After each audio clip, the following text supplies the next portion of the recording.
So last week you've seen us put on and dedicate basically 2 episodes to the suspension on the Integra Type S. Now there was one more car that I got that desperately needed a suspension. She's right here and she's all jacked up. This one is completely different though. This one wasn't sponsored. I purchased this completely out of pocket. So let's see, is the Ohlins suspension for the S2000 gonna be better than the Fortune Auto suspension I have on my Acura Integra Type S? That is the lingering question from all the research I've done online. It says that the Ohlins suspension is the best one for the S2K. We're gonna find out today if that's really the case. As you can tell by my thumbnail, what we have here is the full Ohlins coilover kit. I have not opened it. It's been sitting in the back for quite some time. I have really wanted to do this. And if you want to see here, the S2000 is already prepped. We literally just have to remove some bolts in the front, the bolts in the rear, and we can get to just dropping everything that we need to. The only real kicker here is that car is old as hell, so the bolts might be a little stuck.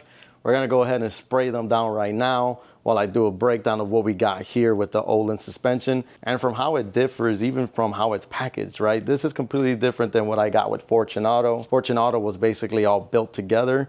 This one, from my understanding, comes completely separate. I'm the one that has to build it. I have to set the preload. I basically have to get everything from soup to nuts all together. So let's see how this kind of turns out. So this is how the Ohlins comes packaged up. You get 2 separate boxes.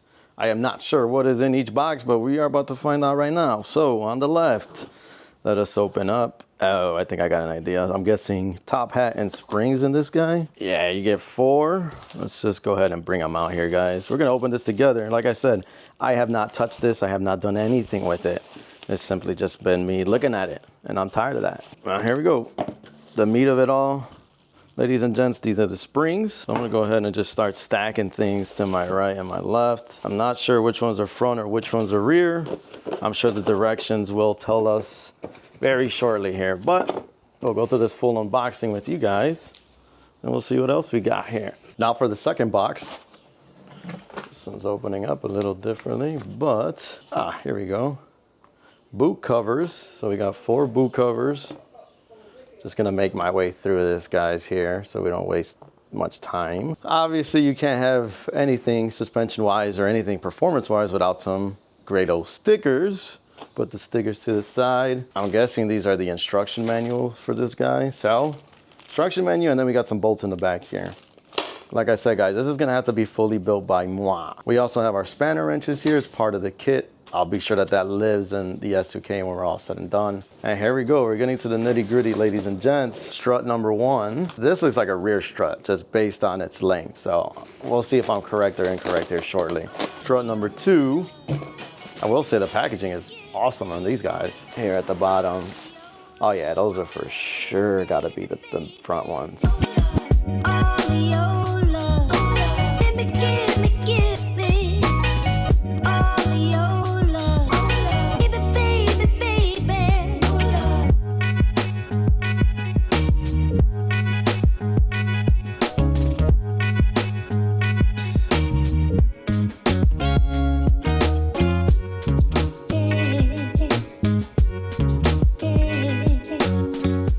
I will say Ohlins has a lot of trust in me to let me put this together. And I say that because I've never had to do anything like this. All of this will be a full new experience, kind of similar to what it was with the Fortune Auto suspension on the Integra. Ohlins includes 3 different manuals, right? So this is Ohlins road and track-based suspension for the S2000. The manual itself comes with a breakdown of what preload is, how to set your right adjustment, what their DFV technology is and how it differs from the competition. And then it just goes into a slew of other little items. How often you should check your suspension if you are running it on the track or if you're just gonna put it on the street like I am with very to little no track time. We'll get there one day. Then it also comes with 2 sets of other instructions. One of them is for the rear and how the rear needs to get set and what the preload specifically needs to be per this manual. And then obviously how to put the strut together, if you guys can see that right there. And they also have one for the front and it goes through the same breakdown if you want to see it on the rear. And if I open it up here, guys, so you can see, it is just also a listing of instructions on how to put the strut together and then what preload needs to be at. And then they even recommend how many clicks you need for your stiffness, right? Do you want to go softer or stiffer? It gives you a little breakdown here on the backside based on what you're gonna be running the car for. Pretty detailed, pretty cool. I'm glad that this all came like this. It's a little different, like I said, but I mean, it is gonna be fun to kind of have to put this together. And then I'll get to see, obviously, the major differences between Fortune Auto and Ohlins, especially when it comes to the ride quality, right? What, am I gonna feel any difference in the Integra, or is it gonna feel any different in the S2K? We will find out in the review. But what I'm gonna do now, I had to order a tool that I didn't have here. I'll go see if my dad has it. If not, we're just gonna get started right now to get this older suspension out of here. I've already lubed up all the bolts. It's time to get to the work.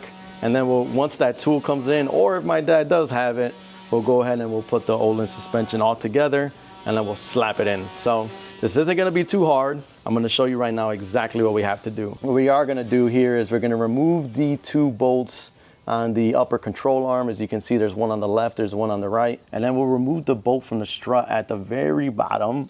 If you guys can see it right there.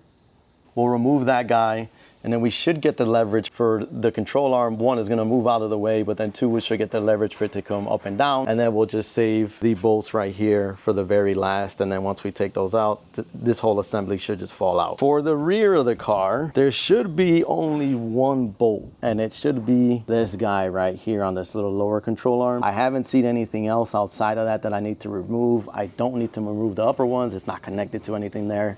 So theoretically, the rear should go a little simpler, I hope, but you know, that's not always just the case. I will say one call out here too. We will need to remove these 3 bolts from the gas cap. And the reason for that is because we need to gain access to the bolts for the suspension in the rear. And on an S2000, they are gonna be tucked right behind these panels. So I need to get a little panel remover so I can remove the tabs, but we need to get to the back of that. And in order to remove it, the gas, basically the entire gas assembly is in the way. So we'll take out the 3 bolts from here, and that'll give us enough access to shift over the gas line. And then that way we can access the bolts that we need to.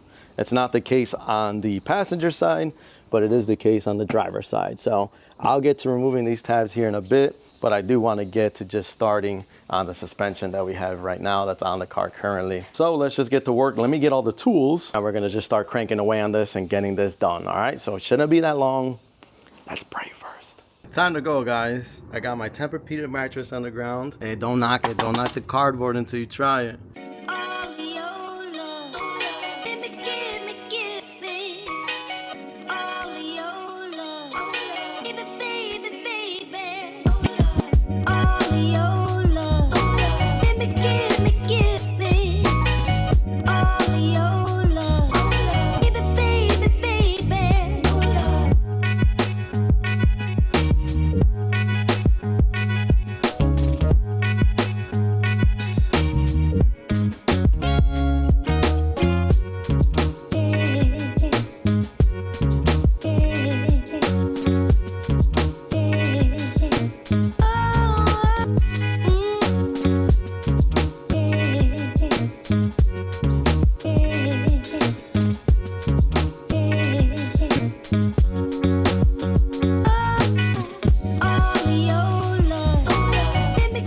You guys see here where I have to remove the interior panels for the trunk just so that I can access that entire strut, right? Same thing happens here on the driver's side, right? But the only difference is you see all of that tubing, I need to get that out of my way so I can create space to get to it, because it is literally right behind, I'll call it the funnel for the gasoline that goes into the tank. So we'll have to remove the 3 bolts on the outside, and I can see the bolts right there. I just can't gain access to it with everything in my way. We'll remove the 3 bolts found right here on the gas tank, and that's it. And these look like 10 mils. They'll be 10 or 8. So I hope they come off easy because I don't want to strip them. But we'll remove these and then we'll get flexibility on the inside.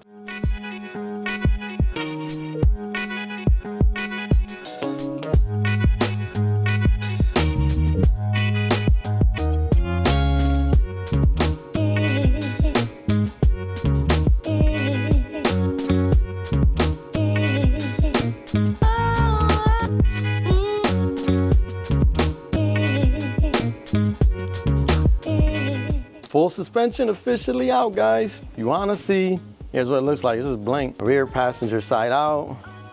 Rear driver side is out. This thing, you just have to put a little more force behind the fueling system to get it out. I just didn't want to push it and then break it or it crack and then I get gas leaking all over the place. It's pretty rigid. It doesn't really flex or anything like that. So you can put some more force behind it, just so you know.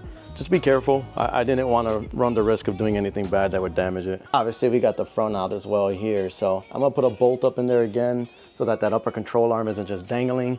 But other than that, they're all out. Now for the Ohlins part of it, I needed a tool. Like I said, my dad had one, but it only went up to 150 millimeters and I needed 200 plus. So I ordered it from, you know, good old Amazon because I was just too lazy to go drive anywhere right now. But it gets here tomorrow morning so I can pick up the rest of this tomorrow. I'm gonna review too how I piece it together. So that way I do it correctly and I don't get anything wrong. So we'll pick this up first thing in the morning, guys, and we'll finalize the rest of the suspension. Next day here, guys, and we finally got the tool that we needed. I was just a little too lazy to go to the store. But if you guys want to see, it's just a digital caliper, right? And this is what she looks like. So the only difference between this one and the one that my father has is that my dad's only reads up to 150 millimeters. This one goes up to 300. And for the sake of the suspension, I needed it to go to 200 in terms of its length. So that's why I had to get a new one. That's why I waited. We're gonna finish off the suspension now that I got the proper tools, or the proper tool, I should say. And we're just gonna go by the directions. It's not very difficult. It is a bit intimidating when you see everything come in pieces out of the boxes with Ohlins and you've never done it before and then you're being exposed to it for the first time. Yeah, you know, you're intimidated just a bit. Like I said, I don't know everything and I'm not gonna pretend I don't know everything. But based on the directions, it seems pretty smooth. We're gonna go ahead now that we have the caliper tool. We can finish this eye off. Let's just jump right in. I'm gonna show you how to put one of the front ones together and one of the rear ones together, and then we'll just time lapse everything else so we breeze through this. All right, we're gonna listen to Ryan's show. I got everything laid out here on the table. Obviously my instructions are here. Like I said, we're gonna build one front, one rear. Grab one of the front guys. I've already gone ahead and removed the adjustment on the strut itself. So I took that off. That's a 14 millimeter wrench if you guys wanna know. Then we're just gonna go about building this guy. And we're just following the instructions that I so kindly have here and that details everything. What I'm gonna be doing now is piecing it together how it shows in said diagram. We're gonna get one of the plastic rings. We're gonna slap this guy on here. We're gonna go with a boot, and the boot goes with the curvature facing upward. So in case you guys are looking. And obviously guys, this is just a dust boot to prevent, i.e. dust. Now we're gonna do the spring, which is the 4701031. Remember guys, just read the code off of the instructions. We'll put the spring on like such. Then we're gonna get this longer bolt, just gonna kind of like a washer, but it's gonna live on the inside here. Then after that, we need a top hat. Top hat goes in. Then from the top hat, it has this kind of like lock-in washer. If you guys can see this here. That is gonna go insert directly on the inside. Wiggle it around till you get it on. And then we just need a lock washer. That is it. We're gonna tighten this down right now. And it gives you a little fuss in the beginning because it's trying to spin on you. I'm gonna have to hold it down a bit. It's actually easier if I do it like this.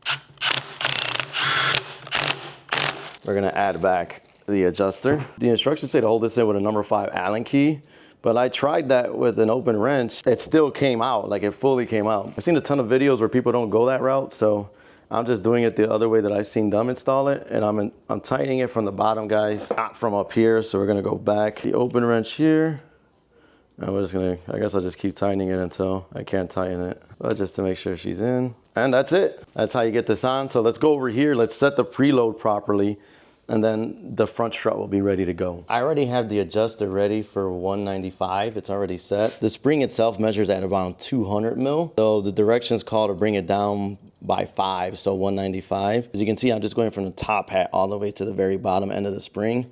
I'm almost there, so this one isn't gonna take as much.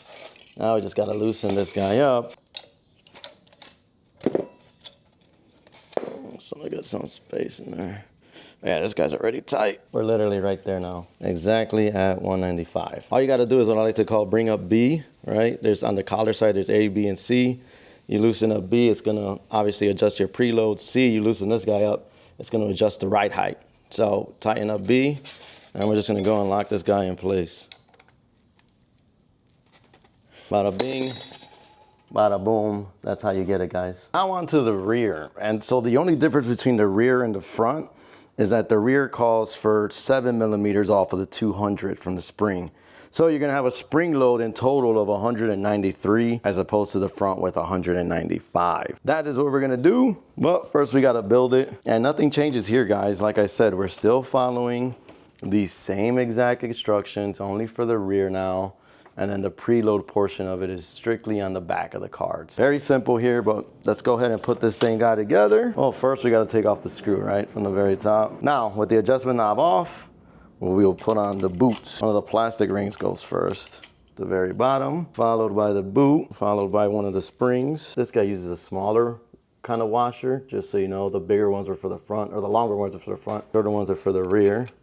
So the shorter one goes on first, followed by the top hat, and then followed by that same kind of lock style washer that you guys have seen. And lastly, we just have to put on the locking nut, and I'm gonna cheat.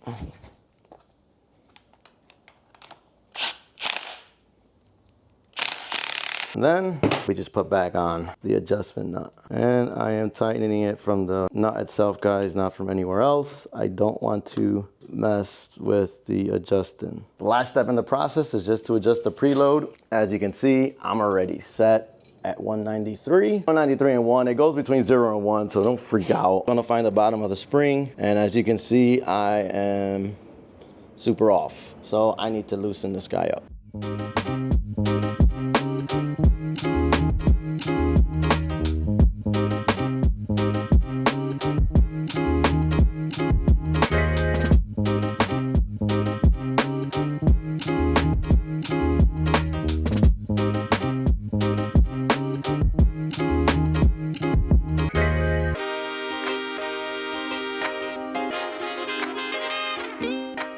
So that about wraps it up for everything that we needed to do for the suspension to put it together. Now, the only thing I have left is simply to measure it with the pre-existing suspension. That one already has the right height that I like. I'm gonna raise it up just ever so slightly in the rear, but I can replicate it in the front side. So what I'm gonna do is I'm gonna put them side by side, see how much longer or shorter they are, and then just mimic them to the original suspension. That's probably the added benefit of when you guys go full coilover. When you do the swap, at least you can pull from the old one and see just how long it is. So that way you get that right height that you want. You may still have to tweak it 1 or 2 times, but that should give you like a really good baseline. So that way you can just measure out and get it to where it was previously, or tweak it ever so slightly. That's what we're gonna do here. I'm just gonna base it off of the old one, but I am gonna raise the rear about 1/4 of an inch. So let's move on to getting these guys measured out, and then we can throw it onto the S2000 finally.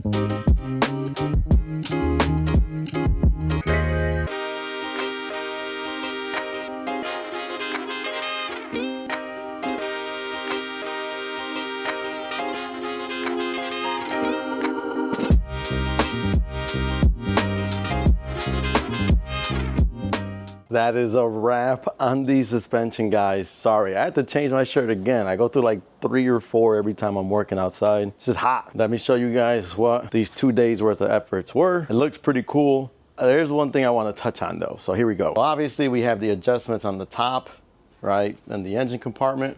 And if you walk with me to the back, we already have them here in the back as well. Now I did set them, just so you guys get a peek. Here's the one on the passenger side. Here's the one on the driver's side, tucked underneath where the fuel tank goes. Now the instructions do tell you how many turns you should go with. On the very back, it'll, let me see if I can, let me zoom in on it. You can see it'll tell you for track, street, whatever kind of driving you're gonna do. For the track, it recommends 5 to 10 clicks, a winding road 10 to 15, and then street 15 to 20. I left it on 15 for all 4. We'll see how that kind of all plays out. It's the same for the front and for the rear. So if I need to go a little harder, I can. The only downside is it's gonna be a pain to get my arm on the rear side. So, you know, that does kind of suck, but it is what it is. And for those of you now that want to see the spring on the actual car, the whole strut with the spring, the entire assembly, I think it looks really, really nice. I know I got to change these rotors out. All of this needs to get swapped out eventually. But in the meantime, we got one of the main components, which is obviously the full coilover system. I will say it's not going to be fun trying to get to the adjustment point if I need to go higher or lower. It is what it is. We'll figure it out. And what I wanted to call out is this upper control arm and how close it sits. I'm not sure if that's exactly how it's supposed to be. As you can see, there's barely any space there. And as you can see here too, on the passenger side, there's really no difference. So I'm hoping that the car is just gonna shift a little bit when I put the tire on and I lower it. But I don't remember ever it being that close. I gotta look at videos when I took out the original suspension. But yeah, I don't know why it's shifted so much to one side like that. So we'll definitely take a look and see what's going on. But I wanted just to show you guys exactly what this looks like. And then here's how it looks on the rear. So nothing different, but this side is vastly easier to adjust and get in. I will say that. Just torquing down the screws up on top is the harder part. And so that's that. We're gonna go ahead and mount the tires back on. We'll see kind of where the adjustment point is at and what it looks like currently. And I adjusted it, I did it with the prior suspension that was on it. I made a little tweak to raise it ever so slightly, so we shall see if it worked. If not, we'll have to play with it. I ain't gonna play with it today. I'll do that off camera. I've already made a video to show you guys how you adjust them, so I don't think I need to show you that portion of it, but let's get the tires on here. Let's drop the car. Let's see what it officially looks like. And then in a separate video, like I did with the Fortunato, we'll go for a ride and we'll see exactly how this guy drives.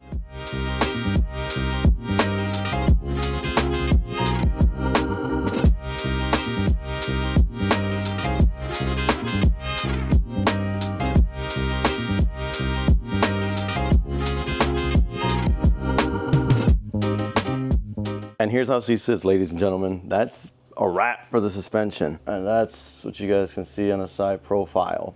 I've got almost a 2-finger gap here, so I'm gonna see how she settles. Suspension always takes some time to settle from the driving. I figure it might go down ever more, so I wanna see how this one reacts to me physically driving it as opposed to anything else. The Acura did drop a lot actually while driving. So I'm trying to see if I had the same experience with this guy. We shall find out, but we're gonna hold out for that on the next episode where we go for the review. Nonetheless, this is done. I'm excited. I'm excited to try it out, and I'm super excited to see how the Ohlins suspension differs from the Fortunato that I have on the Acura now. 2 full suspensions on 2 different styles of cars, rear-wheel drive versus front-wheel drive, 400 horsepower versus 250-ish horsepower. So we shall see here. Acura soon to be close to 600 horsepower. We'll see how they differ, right? And we'll get into both of those one day. I'll do side-by-side comparisons and a review with both cars in it. I just gotta get a second driver. We'll leave this video here. I hope you enjoyed it. If you're sitting on a different suspension with your S2K, let me know down in the comments, right? I wanna see what everybody else has.